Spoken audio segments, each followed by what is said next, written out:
뇌에 딱 한 가지 기억만 저장할 수 있다면 가장 아름다운 키스하던 장면 딱 하나. 박사님 얼굴이 빨개지신 것 같아요. 대학 입시를 앞두고 있는 학생들한테 마음가짐을 알려주실 수 있어요. 저는 그 우화를 좋아해요. 3년 고개. 다음 돌리겠습니다. 8 나왔습니다. 지친 뇌를 쉬게 해주는 나만의 방법은 3가지 정도 꼽을 수 있을 것 같은데, 정석의 방법은 잠을 자는 거예요. 수면을 취하게 되면 뇌척수액이 나와서 뇌를 깨끗하게 청소해주면서 리셋될 수 있어서 잠을 잔다. 2번째, 잠을 잘 수 없는 상태다. 제가 좋아하는 운동을 합니다. 저는 수영을 많이 하는데, 수영을 하게 되면 포유류가 가지고 있는 다이빙 리플렉스라는 게 있어서 물이 이제 얼굴 주변에 닿게 되면 릴렉스가 되면서 심박수도 떨어지고 부교감 신경이 이제 활성화가 되면서 좋은 작용들이 많이 일어나거든요. 3번째는 제가 좋아하는 음악을 듣습니다. 저는 일단 제가 좋아하는 노래를 연주하는 겁니다. 또 좋아하는 악기로 연주를 하면 스트레스가 풀리고 뇌가 좀 회복이 되었다, 그런 생각이 듭니다. 이거 되게 뇌과학적인 방법 맞아요. 우리가 생각이 너무 많으면 뇌가 지치거든요.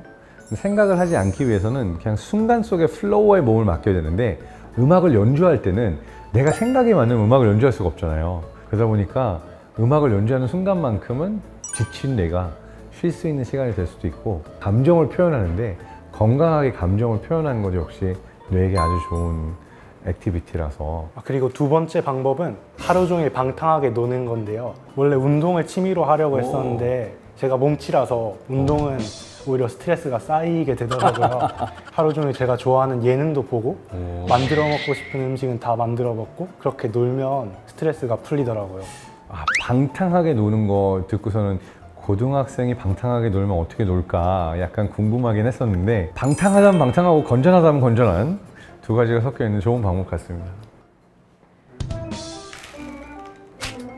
오, 설계 카드 나왔습니다. 제가 고등학교 2학년이잖아요. 뇌과학자가 되기 위해서 학과는 어디에 진학해야 되는지, 어떤 기관에서 하는 것이 좋은지, 그런 것에 대해 알고 싶습니다. 일단 첫 번째로 말씀드리고 싶은 건, 뇌과학이라는 분야 자체가 굉장히 넓은 분야라는 거예요. 생물학, 생화학, 물리학도 연결이 되어 있고요. 굉장히 넓은 통합학문이라고 볼 수가 있어요.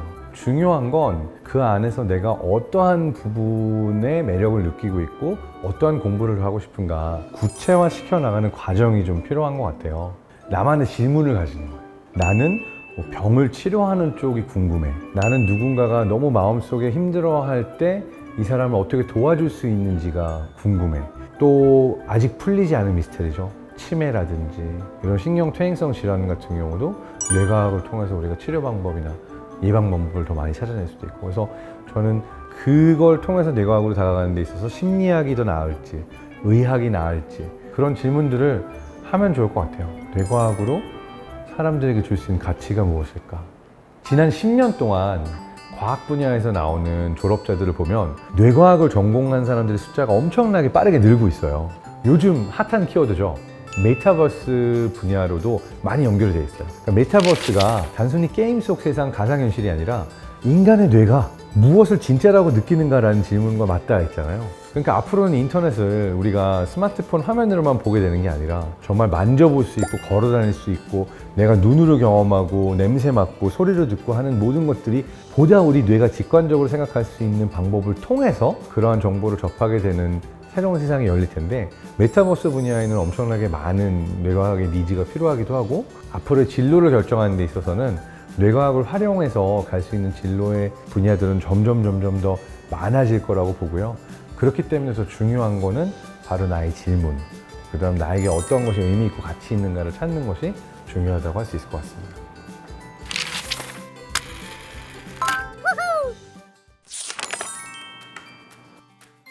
이런 상황에서 당신은 1분 전 과거로 돌아가기, 1분 후 미래를 예측하기. 어떤 거 선택하시겠어요? 전 과거로 돌아가는 능력을 왜요? 그러니까 미래로 가는 건 상대론적인 그런 원리에 의해서 인간이 할 수 있는 그런 기술인데, 과거로 가는 건 인간이 물리학적으로 성공시킬 수 없기 때문에 그 능력을 갖도록 하겠습니다. 저는 미래를 예측하는 능력을 선택할 거예요. 주식에 투자하기 직전에 주식 마감 직전에 1분 후를 예측할 수 있는 거예요. 근데 1분 만에 뒤집을 수 있을까? 미래를 예측할 수 있어서 주식으로 대박이 나면 그 돈을 다 뇌과학 연구에 투자를 하겠습니다. 오, 열쇠 카드. 대학 입시를 앞두고 있는 학생들한테 조언을 해주실 게 있을지 궁금합니다. 아, 되게 중요한 질문인 것 같아요. 그러니까 이게요, 시험을 본다는 것 자체가 엄청난 스트레스예요, 매번. 여기서 꼭 드리고 싶은 말씀이 두 개가 있어요. 하나는 시험이라는 관문이 있고 그때마다 나는 너무 작아지는데 시험이 중요하고 그 시험의 결과가 나한테 되게 큰 의미가 있는 건 진짜 사실이지만 내 존재가 시험보다 더 크다는 믿음을 가졌으면 좋겠어요. 내가 가지고 있는 분야에 진심을 다해서 열심히 하면 그 시험이라는 게 나를 다 평가할 수 없는 것 같아요. 전 세계, 미국, 영국, 독일 엄청나게 많은 학교에 지원서를 넣었어요. 근데 첫 해에 다 떨어졌어요. 그러니까 한 번도 뭐 내 스펙이 그렇게 나쁜 편이다 생각한 적이 없었거든요. 그때 되게 충격이 세게 오더라고요. 와, 진짜 내가 한 군데도 합격을 못했단 말이야 라는 게 스트레스고 쇼크였는데, 그리고 나서 그냥 5기에 그 다음 해에 그 전해에 보냈던 박사 지원서랑 거의 똑같은 지원서를 또 보냈어요. 근데 두 번째 해에는 거의 다 붙었어요. 골라서 갔어요. 그 시험이라는 거는 그게 나의 실력을 다 측정할 수는 없기 때문에 기죽지 말고 최선을 다하되 안 되면 또 보면 되는 거고 그러면 잘 될 수 있다. 두 번째는 시험 봐서 붙으면 세상 다 가진 것 같죠? 반대예요. 시작이에요. 나는 0에서 시작할 권리를 가진 게 대학교에 들어가는 순간, 시험에 붙는 순간 일어난 일이에요. 근데 사회에서 그 누군가를 평가하는 잣대는 결과로 드러나기 마련인데 그게 운의 작용에 의해서 결과가 바뀔 수도 있는 거잖아요. 근데 그런 현상에 대해서 내가 어떤 마음가짐을 갖고 마음을 잡아야 할지 알려주실 수 있을까요? 저는 그 우화를 좋아해요. 3년 고개. 3년 고개를 이제 어르신들이 지나갈 때 엄청 조심했대요. 거기서 넘어지면 난 3년이면 죽는구나. 근데 어떤 손자가 이렇게 얘기했잖아요. 할아버지, 또 넘어지고 또 넘어지고 또 넘어지면은 매번 3년 더 살 수 있는 거잖아. 이러면서 그러면은 거기 가가지고 10번만 굴르면 30년을 더 살겠네? 그러니까 생각하기 나름인데, 그러니까 나는 매번 시험을 봐야 되는 고통이 생기는 건데 그 얘기는 나한테 기회가 매번 온다는 거예요. 그게 한 번으로 인생 전체 결정되는 건 없어요. 그래서 인생은 한 방이 아니라 사실은 수없이 많은 도전들과 시험들이 내 앞에 있다는 것을 기억하면 무서울 수도 있지만 3년 고개처럼 나는 거꾸로 수없이 많은 시험들이 내 앞에 있다는 거는 나에게 행운이기 때문에 진짜 실력을 길러야겠구나 라는 마음가짐을 가지는 게 좋겠다고 생각합니다. 뇌에 딱 한 가지 기억만 저장할 수 있다면 이거 너무 어려운데요. 가장 아름다운 키스하던 장면 딱 하나. 오그라들었어. 이게 생각보다 키스라는 게 가지는 의미를 사람들이 과소평가하는 것 같아요. 서로가 서로를 사랑한다는 확인하는 어떤 첫 순간이 키스의 순간이잖아요. 그때 그 첫 입맞춤? 그게 되게 소중한 기억이라서 하나의 기억만 저장할 수 있다면 그 기억일 것 같고. 박사님 얼굴이 빨개지신 것 같아요. 이 얘기를 해도 되나? 이거? 네.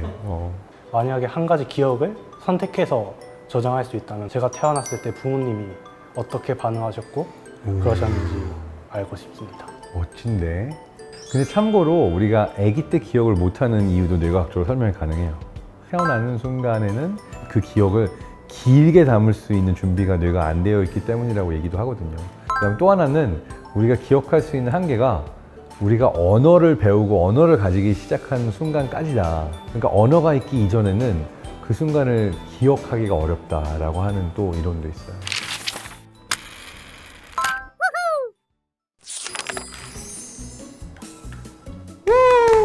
드디어 갓생 도착했네요. 수고하셨습니다. 고생했습니다. 울랄랄랄라. 저희는 지금 정부 출연기관인 한국뇌연구원 홍보관에 와 있고요. 이곳에는 뇌의 역사뿐만 아니라 앞으로 뇌의 미래에 대해서도 많은 좋은 내용들이 여기 전시되어 있는데요. 뇌과학이라고 하는 분야가 되게 다양하게 접점이 있는 게 보이죠. 지금 보고 있는 건 제가 자주 받는 질문 중에 하나를 설명하고 있는 월입니다. 뇌과학과 인공지능이 무슨 관계인가요? 이런 질문을 많이 하거든요. 특히 미래에는 뇌과학을 연구하려면 인공지능을 떼놓고는 생각할 수가 없을 거라고 보는 것이 맞습니다. 자연지능과 인공지능이 조화를 이루어서 미래 세대를 살아가기 위해서는 어떤 노력이 있어야 될지 궁금합니다. 여기 지금 전시되어 있는 전시물이 뇌와 기계를 연결시키는 제 머리에 착용하고 있는 이 뇌파 헤드셋에서 나오는 신호를 컴퓨터에서 분석을 해서 흔들리지 말고 화면을 보고 있게. 계속 보고 있어야지 집중을. 자, 다시 이제 조정 모드로 들어갔거든요. 자, 다시 집중을 해. 오늘 박사님을 다시 만나서 애프터 멘토링을 받았는데 박사님과 함께 뇌과학 이야기도 하고 많은 이야기를 나눌 수 있어서 너무 행복했습니다. 이게 여러 명이 함께 경쟁하는 셋업에서 보는 거랑 1대1로 보는 게 좀 달라요. 근데 김동욱 학생이 정말 이 뇌과학 공부에 정말 진심이라는 거를 또 확인할 수 있어서 응원하고 싶은 마음이 더 커진 것 같습니다. 갓생게임에 출연해서 박사님의 많은 조언을 듣고 그리고 많은 이야기를 나누다 보니까 구체적인 목표가 생겼고 그리고 자신감이 생긴 것 같습니다. 본인이 가지고 있는 가능성을 가둬놓지 않고 정말 내가 꿈꾸는 바를 이루기 위해서 다 펼칠 수 있으면 좋겠습니다. 저는 개인적으로 뇌공학 분야가 많이 끌리는 것 같습니다. 뇌과학을 이용해서 인간에게 도움이 되는 활동을 하는 게 저는 즐거울 것 같습니다. 장학 퀴즈를 한마디로 표현하면 제2의 부모님으로 말하고 싶습니다.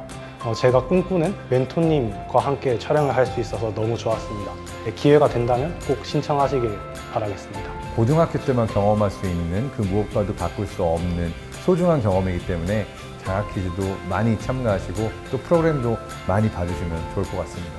꿈꾸는 걸 멈추지 않으면 꿈이 이루어질 확률이 올라갑니다. 여러분의 꿈을 응원하고 또 갓생 게임, 장학 퀴즈, 갓생 게임 모두 응원합니다. 화이팅!